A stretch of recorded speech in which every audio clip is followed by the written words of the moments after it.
Global System Preferences Spoken Tutorial tule swagatom. A tutorial tut ami library opako customize koriboloi Global System Preferences set koriboloi hikim.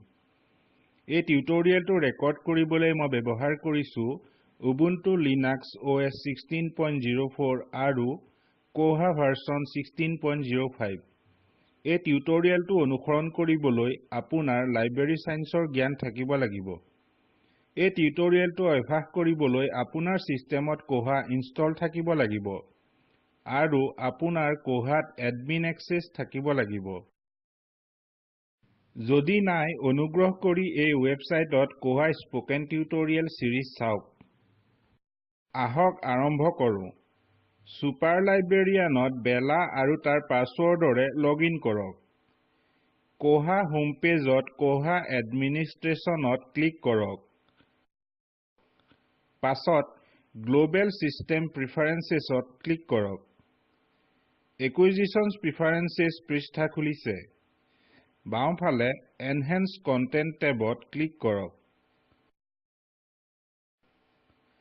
Enhance Content Preferences পৃষ্ঠা খুলিছে। All sectionৰ ভিতৰত Preferenceলৈ যাওক। FRBR Editionsৰ বাবে drop downৰ পৰা Show বাছক। Opaque FRBR Editions drop downৰ পৰা Show বাছক।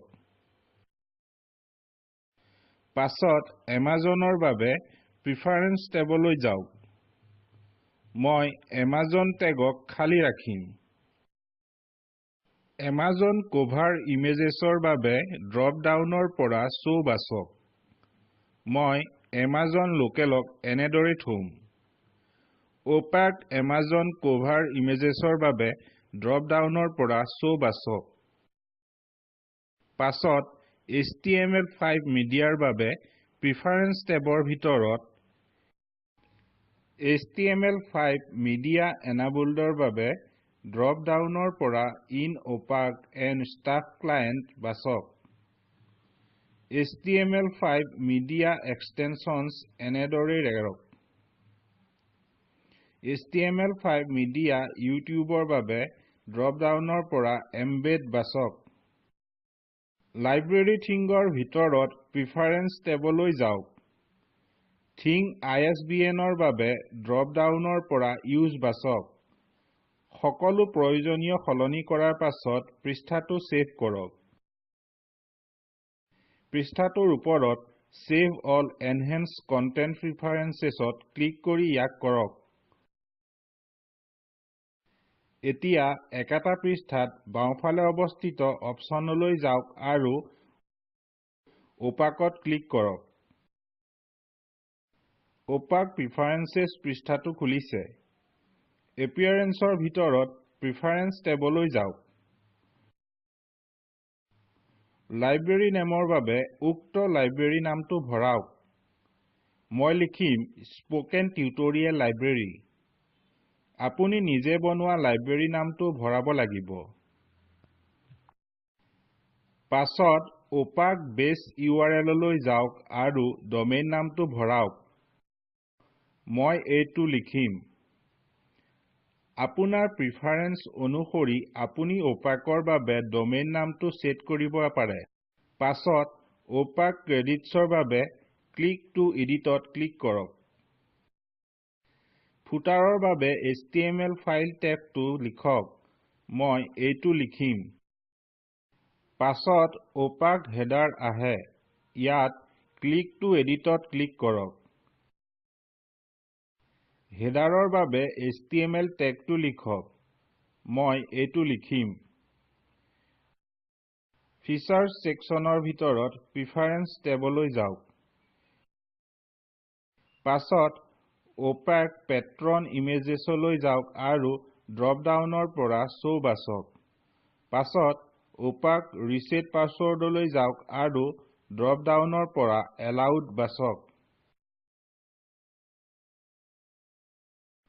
Privacy sectionৰ ভিতৰত Preference টেবলৈ যাওক। পাছত opaque privacy লৈ যাওক আৰু drop downৰ পৰা allow বাছক সকলো প্ৰয়োজনীয় সলনি কৰাৰ পাছত পৃষ্ঠাটো সেভ কৰক পৃষ্ঠাটোৰ ওপৰত Save all opaque preferences-ত ক্লিক কৰি ইয়াক কৰক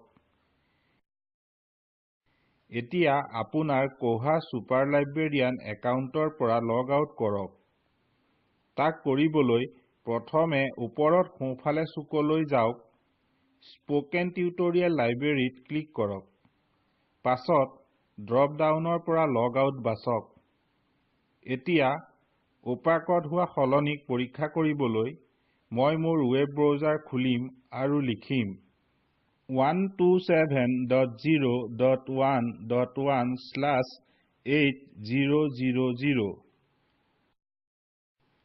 মন কৰিব এই URL-টো ইনষ্টলেচনৰ সময়ত দিয়া পোৰ্ট নাম্বাৰ আৰু ডমেইন নামৰ ওপৰত আধাৰিত গতিকে আপুনি অনুগ্ৰহ কৰি উল্লেখ কৰা ধৰণে লিখক পাছত এন্টাৰ টিপক এতিয়া আপুনি পৰিৱৰ্তনক নোট কৰিব পাৰে যেনে opaque হোমপেজৰ title Welcome to Spoken Tutorial Library পৃষ্ঠাটোৰ তলত Copyright at 2017 Spoken Tutorial Library Mumbai All Rights Reserved ইয়াৰ সৈতে আমি শিকিলো কেনেকৈ লাইব্ৰেৰী opaqueক কাষ্টমাইজ কৰা হয় আৰু লগতে প্ৰতিটো মডিউলত প্ৰয়োজনীয় সেটিংছক সংশোধিত কৰিবলৈ ইয়াৰ সৈতে আমি এই টিউটৰিয়েলটোৰ শেষ পালোহি আহক মূলভাৱ চাওঁ এই টিউটৰিয়েলটোত আমি লাইব্ৰেৰী opaqueক কাষ্টমাইজ কৰিবলৈ গ্লোবেল সিস্টেম প্ৰিফাৰেন্সেছ সেট কৰিবলৈ শিকিলো অনুশীলনীৰ বাবে opaqueত বুকছৰ কভাৰ ইমেজ পৰীক্ষা কৰক তলৰ লিংকৰ ভিডিঅটোৱে স্পোকেন টিউটৰিয়েল প্ৰকল্পৰ মূলভাৱ দৰ্শায় অনুগ্ৰহ কৰি ইয়াক ডাউনলোড কৰি চাওক স্পোকেন টিউটৰিয়েল প্ৰকল্পৰ দলে কৰ্মশালা পাতে আৰু প্ৰমাণপত্ৰ দিয়ে অধিক তথ্যৰ বাবে অনুগ্ৰহ কৰি আমালৈ লিখক অনুগ্ৰহ কৰি সময়ৰ লগত আপোনাৰ প্ৰশ্ন এই ফৰামত পোষ্ট কৰক স্পোকেন টিউটৰিয়েল প্ৰকল্প এনিমি আইচিটি MHRD ভাৰত চৰকাৰৰ দ্বাৰা সমৰ্থিত এই মিছনৰ বিষয়ে অধিক তথ্য এই লিংকত উপলব্ধ মই মৌচুম হাজৰিকা সংযোগ কৰাৰ বাবে ধন্যবাদ